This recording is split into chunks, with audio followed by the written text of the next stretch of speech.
প্রিয় দর্শক, আজ আমি কোরআন আয়াতের এমন একটি আমল বলবো যে এই আয়াতটি মাত্র 7 বার পাঠ করলে যারা জাদুগ্রস্ত হয়েছেন, এই আয়াতটি পড়লে যারা জাদু করেছে উল্টো তাদের কাছে গিয়েই লাগবে। হোক সেটা ব্যবসা বিজনেস বন্ধ করার জন্য হোক বা বিবাহ বন্ধের জন্য হোক, অর্থাৎ যে কোনো বিষয়েই জাদু করুক না কেন, যেই ক্ষতির জন্যই ব্ল্যাক মিউজিক বা জাদু করুক না কেন, এই আয়াত পড়লে জাদু যারা করেছে তাদের কাছেই উল্টে গিয়ে লাগবে। এই আয়াতটি পড়ে আমি নিজে অনেক উপকৃত হয়েছি এবং আমি যাদেরকে দিয়েছি তারা অনেকেই উপকৃত হয়েছেন এবং অনেকেই বলেন যে হুজুর, এটা একটি পাওয়ারফুল আমল, হুজুর এটার একটা ভিডিও বানান, জনগণের অনেক ফায়দা হবে।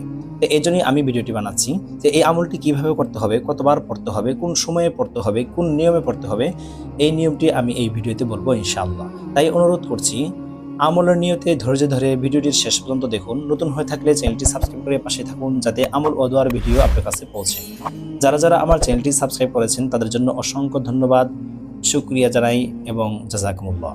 যারা এই আমলটি করতে চাচ্ছেন তারা কমেন্টে লিখে যাবেন, তাদের জন্য আমি অবশ্যই দোয়া করে দেব। প্রিয় দর্শক, আল্লাহ তাআলা কুরআনুল কারীমে বলেন, ওয়া নুনাজ্জিলু মিনাল কুরআনি মা হুয়া শিফাউ ওয়া রাহমাতুল লিল মুমিনিন। আল্লাহ তাআলা বলেন যে আমি কোরআনে এমন কিছু কিছু আয়াত নাজিল করেছি যা মুমিনদের জন্য রোগ মুক্ত করে এবং মুমিনদের জন্য রহমত।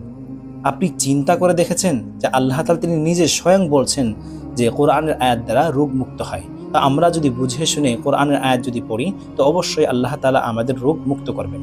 অনেকেই জাদু টুনা জিন এগুলো বিশ্বাসই করেন না। বিশ্বনবী সাল্লাল্লাহু আলাইহি ওয়াসাল্লাম তিনি নবী হওয়া সত্ত্বেও এক ইহুদি মহিলা তাকে জাদু টুনা করেছিল। রাসূল সাল্লাল্লাহু আলাইহি ওয়াসাল্লামের গায়ে জাদু লেগেও গিয়েছে। তা আমাদের উপর জাদু কেন লাগবে না? তো কোরআনের আয়াত, হাদিস এবং আল্লাহ তাআলার নাম, রাসূল সাল্লাল্লাহু আলাইহি ওয়াসাল্লামের নাম, জিকির আজকার কখনো আপনাকে ধোঁকা দেবে না। আপনি বিশ্বাস করে ইয়াকিন করে আমল করেই দেখুন, ইনশাআল্লাহ আপনি 100% সাকসেস হবেন ইনশাআল্লাহ। আমলের মধ্যে সবচেয়ে মূল বিষয় হলো যে ইয়াকিন ও বিশ্বাস। আপনার ইয়াকিনের পাওয়ার যত হবে আপনার আমলের পাওয়ার তত হবে। যদি মা বোনরা এই আমলটি করতে চান, খোদা প্রদত্ত রোগ চলাকালীন তারা এই আমলটি বন্ধ করবেন, যখন সুস্থ হয়ে যাবেন তখন এই আমলটি আবার জারি করবেন। আমল করার সময় হলো যে 24 ঘন্টা, অর্থাৎ এক মাগরিব থেকে নিয়ে আরেক মাগরিব পর্যন্ত, এই 24 ঘন্টার মধ্যে যখন আপনার সুযোগ হবে তখনই আপনি আমলটি করতে পারেন। তবে মাগরিবের সময় পড়লে সবচেয়ে বেশি ফায়দা পাওয়া যায়, কারণ অনেক তান্ত্রিক, অনেক কবিরাজ মাগরিবের সময়, শেষ রাতে এবং মধ্যরাত্রে জাদুটোনা এবং ব্ল্যাক মিউজিক করে থাকে। তো অতএব মাগরিবের সময় পড়লে সবচেয়ে ভালো কাজ করে। যদি মাগরিবের সময় না পাওয়া যায় তাহলে যে কোনো সময় আপনি পড়তে পারবেন। কাঙ্ক্ষিত আয়াতটি পাঠ করার পূর্বে 5 বার দুরুদে ইব্রাহিম পাঠ করতে হবে।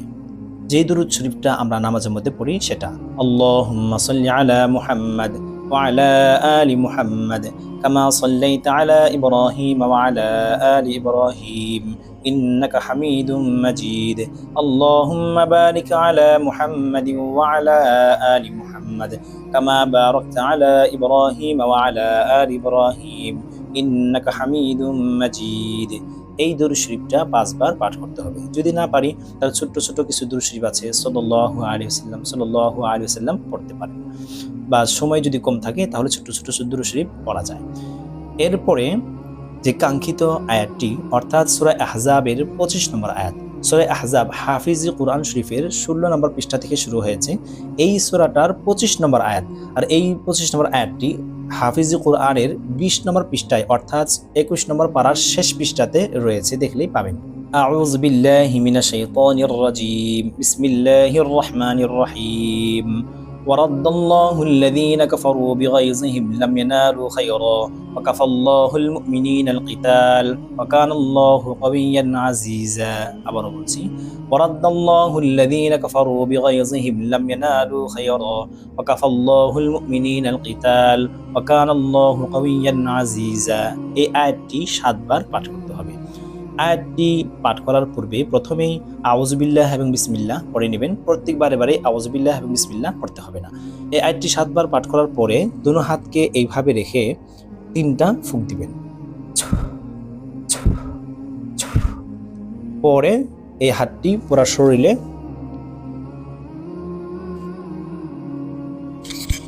মালিশ করে দিবেন।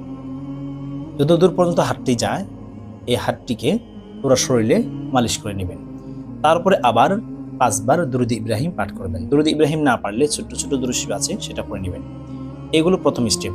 দ্বিতীয় স্টেপ হলো যে এই আয়াতটি পাঠ করার পূর্বে আবার 5 বার দুরূদ ইব্রাহিম বা যে কোনো ছোট ছোট দুরূদ শরীফ আপনি পড়তে পারেন। পড়ার পরে 1 গিলাস স্বচ্ছ পানি নিয়ে এই পানিতে 7 বার আয়াতটি পাঠ করে দম করবেন, অর্থাৎ ফুঁক দিবেন। ফুঁক দেওয়ার পরে এই পানিটি পান করবেন। পান করার পরে 5 বার আবার দুরূদ ইব্রাহিম পাঠ করবেন। এইভাবে লাগাতার 7 দিন আমল করবেন। আমল যেদিন থেকে শুরু করবেন সেদিন থেকে নিয়ে লাগাতার 7 দিন আমল করবেন, আমল যেন বাদ না যায়। 8ম দিন অর্থাৎ 7 দিন শেষ হওয়ার পর 8ম দিনে, যেদিন আমল শেষ হয়ে যাবে, এই 8ম দিনে আপনি আল্লাহ তাআলার কাছে দুনো হাতকে এবং মুষ্টি রেখে এইভাবে আল্লাহ তাআলার কাছে চক্ষুকে বন্ধ করে বলবেন, হে আল্লাহ, যে আমাকে জাদুটোনা করেছে, এই আয়াতের উসিলা করে তুমি আমার সমস্ত রোগ মুক্ত করো, এবং যে ব্যক্তি আমাকে জাদু করেছে, হে আল্লাহ, তুমি তাকে উপযুক্ত শাস্তি দাও এবং তার জন্য উত্তম ফয়সালা করো। এইভাবে বলবেন। আপনি যদি এই আমলটি আপনার জীবনের জন্য আমল বানিয়ে নেন, খোদার কসম করে বলতেছে ওয়াল্লাহি, আপনার উপর কখনো জাদু লাগবে না। যেই ধরনের জাদু করুক না কেন, উল্টো তাকে গিয়েই লাগবে। এটা আমি নিজে আমল করেছি এবং আমি যাদেরকে দিয়েছি তারা সবাই উপকৃত হয়েছেন বলেই আমি এই ভিডিওটি বানালাম। যারা এই আমলটি করতে চাচ্ছেন কমেন্টে লিখে যাবেন, আমি তাদের জন্য দোয়া করে দেব। যদি ভিডিওটি আপনার কাছে ভালো লাগে তাহলে কমেন্ট, শেয়ার, লাইক এবং সাবস্ক্রাইব করে পাশে থাকবেন, কারণ আপনার একটা শেয়ার অন্য ভাইদের মুসিবত দূর হওয়ার কারণ হতে পারে, আপনার জন্য সদকায়ে জারিয়া হবে। আসসালামু আলাইকুম।